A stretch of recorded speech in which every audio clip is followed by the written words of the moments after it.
Alors l'objectif de cette présentation va être de vous présenter de nouveaux tests de diagnostic équin par amplification isotherme et de vous présenter les premiers résultats de validation préliminaire que nous avons effectués en s'inspirant de la norme NF U47600.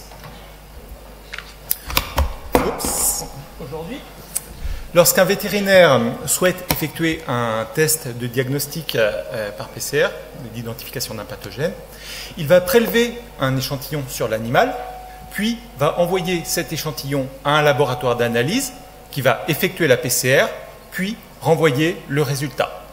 Ce processus va prendre 2 à 5 jours.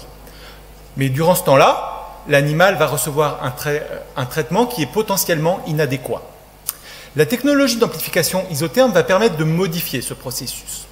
Ainsi, si un vétérinaire souhaite effectuer un test d'identification d'un pathogène par amplification isotherme, il va prélever un échantillon sur l'animal et va pouvoir procéder lui-même à l'analyse.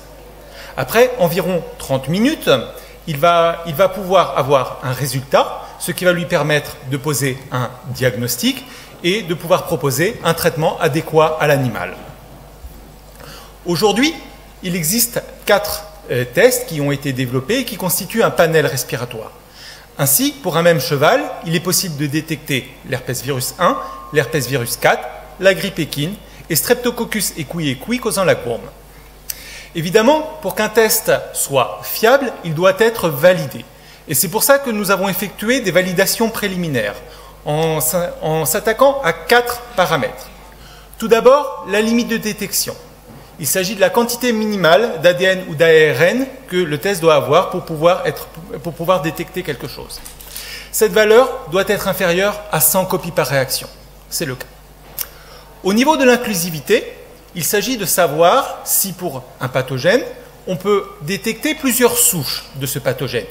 Par exemple, pour la grippe équine, il est très intéressant de savoir si on peut détecter les souches des années antérieures ou la souche qui a circulé en fin d'année 2018. C'est le cas. Au niveau de l'exclusivité, il s'agit de la non-détection de pathogènes non ciblés. Il est par exemple complètement inenvisageable qu'un test censé détecter EHV1 détecte EHV4. Nous n'avons pas de problème de ce côté-là. Au niveau de la sensibilité, il s'agit de vérifier que notre test puisse diagnostiquer positivement des cas qui ont déjà été caractérisés. Notre objectif est d'être au-dessus de 90% des cas cliniques. C'est le cas. Ainsi, nous sommes relativement satisfaits de nos validations préliminaires et nous allons demander à un laboratoire indépendant et extérieur de valider nos kits. Je vous remercie pour votre attention.